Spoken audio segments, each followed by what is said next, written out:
Bonjour à tous et bienvenue sur cette vidéo high-tech. J'ai pas l'habitude de faire des vidéos high-tech, c'est la première.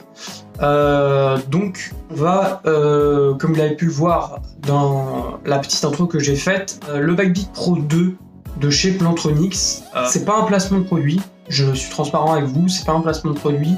Je l'ai moi-même acheté. J'ai eu un peu mal aux fesses parce que ça coûte un peu cher. Je m'en fous, parce que je suis riche. Mais pour le prix, j'en suis plutôt content. De toute façon, on va voir ça tout de suite, c'est parti. Il y aura une partie unboxing, on va dire, même si je l'ai reçu il y a très longtemps. Donc je l'ai reçu il y a plus d'un an. Donc tout de suite, on passe à la description du produit et l'unboxing. On va commencer déjà par l'unboxing, comme ça sera plus simple. Donc tout de suite, l'unboxing, on va avoir un plan sur mes couilles, jambes incroyables. Allez, c'est parti. Alors, voici le packaging.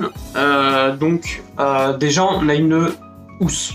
Ça, c'est super pour mettre son casque dedans et pour pouvoir le ranger et le transporter plutôt bien facilement. Alors, la housse est plutôt bonne, on va dire, pour l'instant. Il y a un petit velours à l'intérieur, c'est super doux. Je sais pas si vous pouvez le voir à l'intérieur, vous voyez, il y a c'est doux. Une petite poche, on a une petite poche où on a le câble jack. Désolé, il est un peu en fichu, enfin il est un peu en friche parce que je l'ai déjà déballé. Donc on a un câble jack 3.5, comme vous pouvez le voir, en 3.5. Donc on a une partie comme ça et une partie un peu courbée. Voilà. Ensuite, du coup, hop, on va mettre ça juste là. Ensuite, on a le câble de chargement. Le câble de chargement, c'est un USB normal, USB type C, non pas USB type C, mais USB micro USB, je veux dire. Par contre, pas de chargeur secteur, je veux dire quelque chose qui se plug. Il y a pas de, il y en a pas. On a juste le câble. Ça aurait peut-être plus été intéressant de mettre quand même un chargeur secteur. Enfin bon,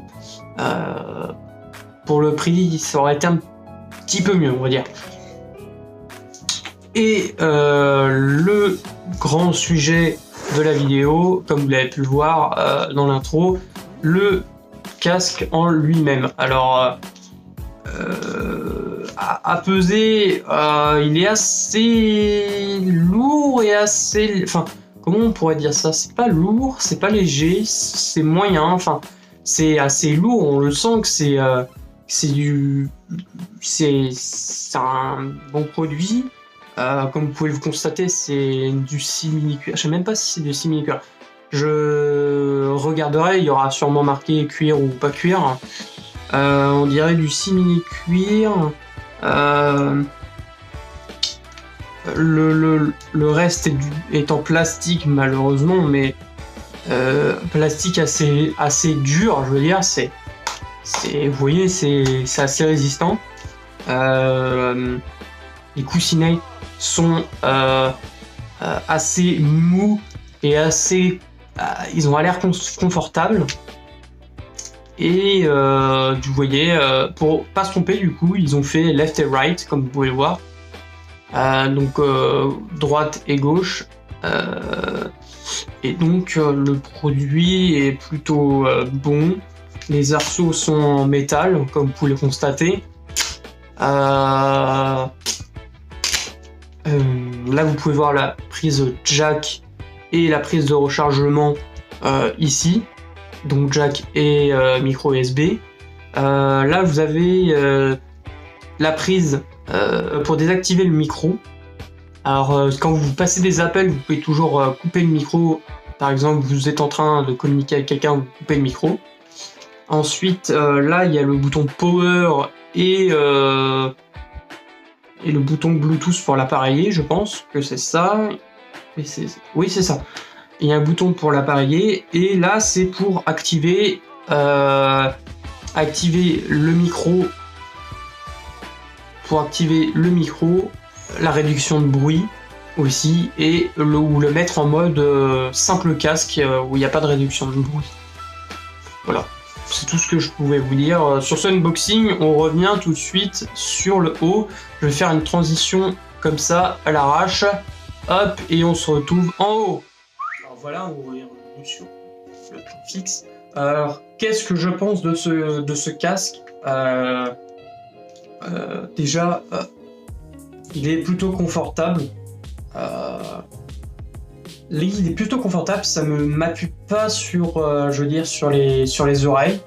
Ça se cale bien. On a, pour le poids qu'on a dans la main quand on le supporte, on a l'impression qu'il est lourd, mais en fait pas autant. Il est pas si lourd que ça.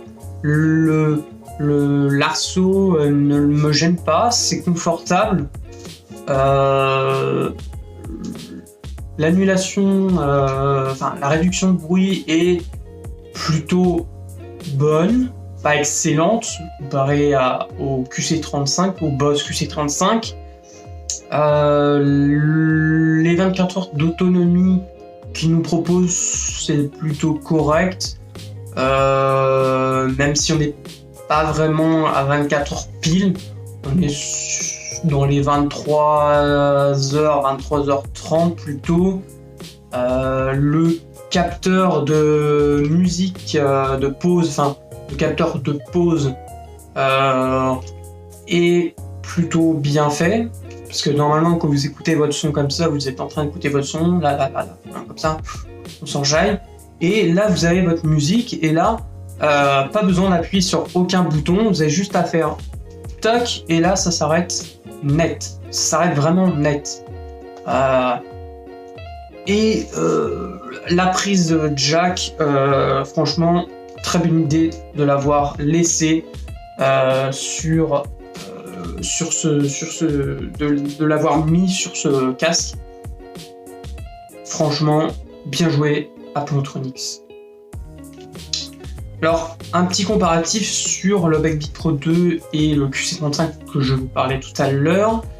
Le prix n'est pas le même, bien sûr, puisque c'est Bose. Ce prix-là est... moi, je l'ai acheté 150 €, il me semble.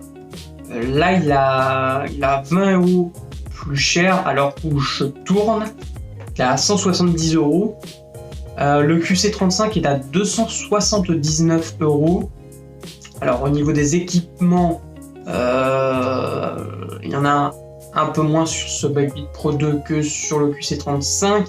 Le poids de ce casque est de 302 grammes.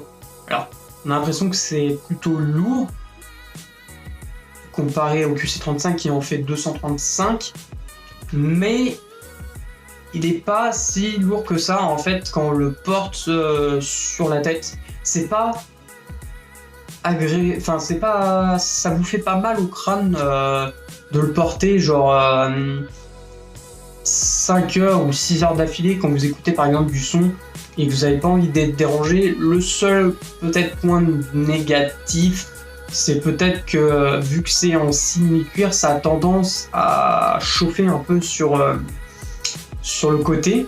Chez vous, peut-être pas en déplacement dehors, mais si vous écoutez de la musique à l'intérieur ou quand il fait assez chaud, vous avez tendance à un peu transpirer au niveau de l'oreille et un petit peu autour où il y a les coussins du casque. Sinon, ça va. Ça va vous enlever votre brushing, ça va laisser une trace. Si vous le réglez plutôt bien, moi qui ai une petite tête, vous voyez, je le pose, je le mets bien là, mais ça va me laisser une petite trace. Pour le brushing, c'est pas énorme, mais pour avoir un bon son, voilà, il faut y mettre le prix, c'est normal. C'est pour ça qu'il coûte 170 €. Vous allez dire, mais c'est cher, il y a mieux, pour moins cher. Oui, mais pour un casque qui a une réduction de bruit et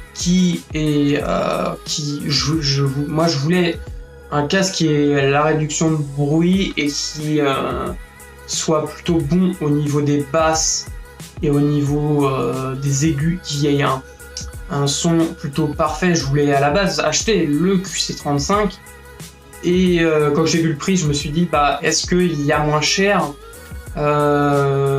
et à peu près au niveau de la même qualité sonore, on va dire.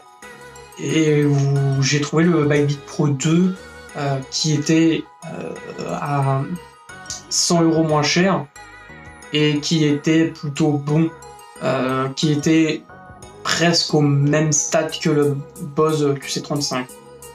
Donc voilà, sur ce, c'était tout. Qu'est-ce que je peux vous dire de plus? Bah, laissez un pouce bleu, un petit commentaire et n'hésitez pas à vous abonner. C'est pas déjà fait. Sur ce, je vous dis à la prochaine. C'était tout. Ciao!